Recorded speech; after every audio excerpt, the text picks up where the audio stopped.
Today we are going to talk about some top mistakes that we see first-time homebuyers making in Salem, Oregon that you do not want to make if you are thinking about buying a house, whether you're actually a first-time buyer or not. Here in Oregon, you are going to want to stay tuned until the very end today. If you're new here, welcome. My name's Mariah. I'm so glad that you're here. I've been a realtor since 2015 and I work with a lot of relocation clients, people moving to our area from all over who come to us from this YouTube channel, and first-time buyers as well, and sellers and everything in between. My husband and I are actually a real estate team. We would love to help you if you are thinking about buying or selling here in the Willamette Valley in Oregon. The first step is shoot us an email, or you can inquire through our website and set up a Zoom call with us. We'd love to chat with you and talk about the next steps. My email is in the description. Okay, you guys, the very first mistake that we see buyers making is counting yourself out too soon. We have seen buyers who thought, there is no way I will be able to get qualified for a loan. They just didn't think that their income or, whatever, they didn't have the down payment, whatever it was, they did not think that they would qualify. But then after talking to a lender, they're pleasantly surprised that they actually can buy. Or these buyers talk to a lender and the lender said they won't qualify. They get discouraged. They don't think they can buy. But then we actually send them to another lender, or a lender that we work with personally, and they're actually pleasantly surprised that they can buy a house because there are some different unique loan programs out there. There's first-time buyer assistance programs out there, but you don't know what you don't know. So that's the first step, is don't count yourself out too soon. If you have it on your heart to be a homeowner, reach out. Even if you're not sure if you would qualify, it's never too early to get the ball rolling. The next mistake is not understanding property taxes. The thing is, property taxes can really affect how much home you can afford in general. There are certain sides of town, here in Salem at least, where the property taxes are going to be significantly higher on one side of town versus if you buy in another. So before we even look at a property, we want to know, do the property taxes make it out of your budget or not? That's something just important to be mindful of. Another thing I think first-time buyers should know is you can buy a multifamily unit just as easily as you can buy a regular residential home. That means a duplex or a triplex. If that's something that you're interested in, you can use the same first-time buyer program to buy that you would be using to buy a residential home. And if you qualify for a residential home, I bet you'd qualify for a duplex. It is not this daunting thing that if you're a first-time buyer, you cannot qualify for.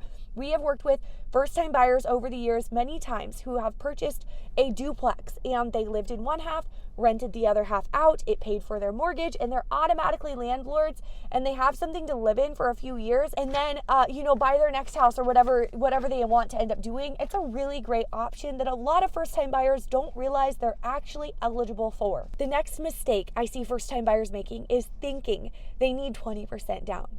You do not need 20% down to buy a house. You actually don't even need 3% down. There are loans where you can use $0 down to buy a house, whether it is a USDA loan or a first-time homebuyer assistance program that you're working with. Just don't count yourself out too soon.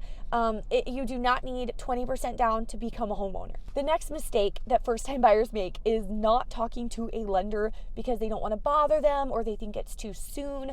In my opinion, the sooner you talk to a lender, the better. Because here's the thing. If you don't talk to a lender, you don't have a roadmap. You don't know what to expect.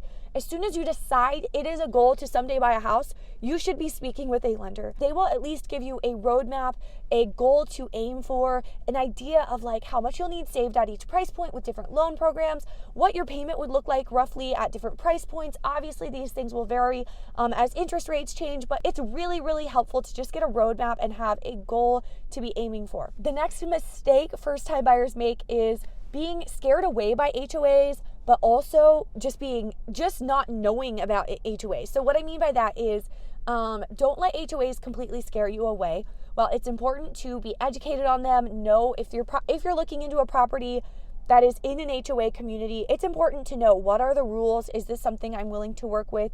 What are the fees, if any, all of that. But at the same time, don't be totally scared away.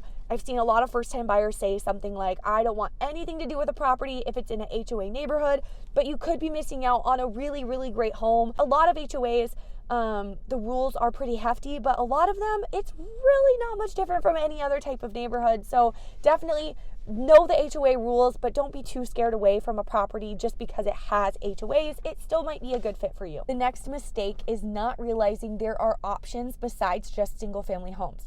There are a lot of options, at least in our area in Salem.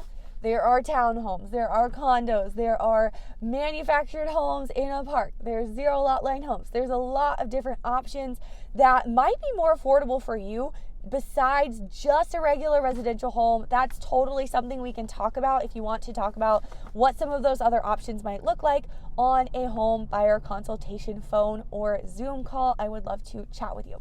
The last mistake that first-time home buyers make is they don't ask the agent if they've worked with buyers like you. Here's what I mean. If you are relocating from out of state, you've got to work with an agent who has worked with relocation buyers. There are some very distinct differences between working with a relocation buyer who's not here during the home showings to working with a buyer that is here. Most agents actually have not worked with any, or at least many, buyers that are relocating from out of state unless that's their specialty. Another thing is working with an agent who's worked with many first-time buyers. It's something that you want an agent who's familiar with the questions you're going to ask them, the hand-holding that's needed when you're a first-time buyer. Those things are important. If you are a VA, for example, we've worked with many VA buyers over the years. Our lender even specializes in that. If you're a VA, you want to work with an agent who's worked with VA buyers before. Those are just a few things, but those are a few things that I think are really important when selecting your agent. Anyway, guys, thank you for hanging out with me today. If you grab value from today's video, hit the thumbs up button. Don't forget to head over to my channel. I have a handful of playlists sharing everything you need to know about moving to, living in, or just buying and selling real estate in this beautiful, beautiful state we live in. And I will see you guys soon.